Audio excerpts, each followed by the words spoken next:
جی عزیز دوستو، السلام علیکم۔ آج ہم غلام عباس کے بڑے ہی مشہور افسانے اوور کوٹ کے تنقیدی جائزے کو لے کر حاضر ہوئے ہیں۔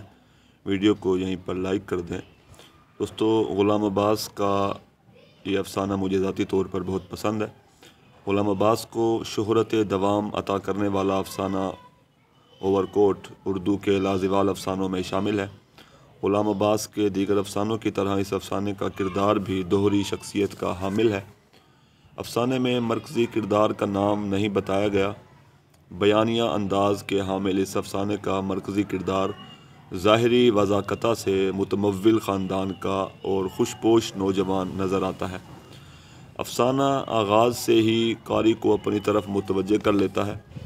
اس نوجوان کے ہاتھ میں ایک چھڑی ہے۔ اس کے لباس، اوور کوٹ، چال ڈھال اور تراش خراش سے وہ نوجوان کسی امیر گھرانے کا چشم و چراغ دکھائی دیتا ہے۔ یہ افسانہ ہماری معاشرتی منافقت اور ریاکاری کی علامت ہے۔ غلام عباس کے افسانوں کی پہچان ان کے دوہرے کردار ہیں۔ دوہرے کردار کے لیے منافقت اور ریاکاری پہلی شرط ہے۔ ہم لوگوں کو چہروں کی بجائے لباس سے پہچاننے کی کوشش کرتے ہیں، اور یہی اس افسانے کا مرکزی خیال ہے۔ افسانے کا جو مرکزی کردار ہے وہ ایک متوسط گھرانے کا فرد ہے، مگر دوسروں کی نظر میں اپنا مقام و مرتبہ بڑھانے کی غرض سے ایسی چال چلن اختیار کرتا ہے اور ایسا لباس زیب تن کرتا ہے کہ دیکھنے والا اسے کسی بڑے گھر کا فرد تصور کرتا ہے، مگر دیکھنے والے اس حقیقت سے لا علم ہے کہ دراصل اس کی اصل شخصیت اس کے اوور کوٹ کے پیچھے موجود ہے۔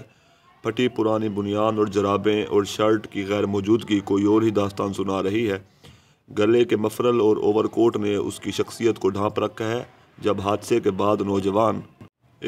بعد اس نوجوان کا جب مفرل اور اوور کوٹ اتارا گیا تو جسم پر میل موجود تھا۔ لگتا تھا کہ اس شخص نے 2 ماہ سے نہانے کی زحمت ہی نہیں کی۔ افسانے میں مکالماتی اور بیانیہ انداز نظر آتا ہے۔ غلام عباس کے اس افسانے کا اسلوب بڑا سلیس اور سادہ ہے، اور غلام عباس مکالموں کے ذریعے کرداروں کے سماجی مقام و مرتبے کو واضح کرتے ہیں۔ مثلاً ایک مقام پر اس نوجوان کی گفتگو جو ہے وہ ملاحظہ کیجیے۔ ایک لڑکا پان، بیڑی، سگریٹ کا صندوقچہ گلے میں ڈالے سامنے سے گزرا۔ نوجوان نے آواز دی، پان والا؟ جناب، 10 کا چینج ہے تو نہیں، لا دوں گا، کیا لیں گے آپ؟ نوٹ لے کر بھاگ گیا تو؟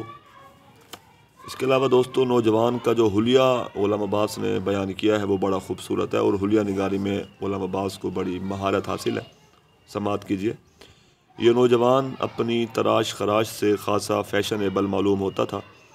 لمبی لمبی قلمیں، چمکتے ہوئے بال، باریک باریک مونچھیں گویا سرمے کی سلائی سے بنائی گئی ہیں۔ بادامی رنگ کا گرم اوور کوٹ پہنے ہوئے، جس کے کاج میں شربتی رنگ کا گلاب ادھ کھلا اٹکا ہوا تھا۔ سر پر سبز فلیٹ ہیٹ ایک خاص انداز میں ٹیڑھی رکھی ہوئی۔ دوستو، افسانے کا کردار نوجوان ڈیوس روڈ سے گزر کر مال روڈ اور پھر چیرنگ کراس پر آہستہ آہستہ آگے بڑھتا ہے۔ اپنے لباس، قیمتی اوور کوٹ، گلو بند، ہاتھ میں بید کی چھڑی سے وہ ایک فیشنیبل جنٹل مین دکھائی دیتا ہے۔ انگریزی دھن پر سیٹی بجاتا ہے، گانا گاتا ہے، سگریٹ پان کی دکان پر رکتا ہے، سینما کی فلمی تصاویر دیکھتا ہے، اور گانوں کی دکان سے انگریزی نئے گانوں کی فہرست طلب کرتا ہے، اور آخر میں اس نوجوان کو ایک گاڑی کچل کر آگے بڑھ جاتی ہے۔ نوجوان کو زخمی حالت میں ہسپتال لایا جاتا ہے۔ آپریشن تھیٹر میں جب اس کے کپڑے اتارے جاتے ہیں تو اس کی حقیقت سامنے آتی ہے کہ مفرل کے نیچے کالر تو دور، قمیض بھی موجود نہیں تھی۔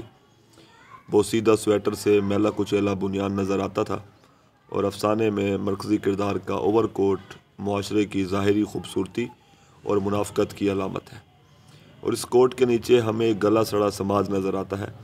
یہ کردار آنے والے جدید نسل کا نمائندہ کردار ہے، جو کہ باطنی اور فکری سطح پر خالی ہے، جو صرف ظاہری بناؤ سنگھار کی طرف بھاگتی ہے۔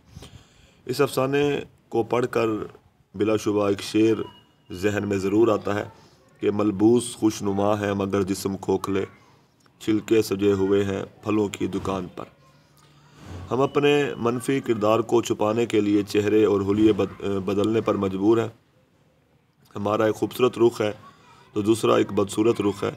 ہر شخص دوہرے پن کا شکار ہے اور ہمارے ظاہر و باطن میں کھلا تضاد ہے، اور یہی تضاد دراصل اس افسانے کا مرکزی خیال اور موضوع ہے۔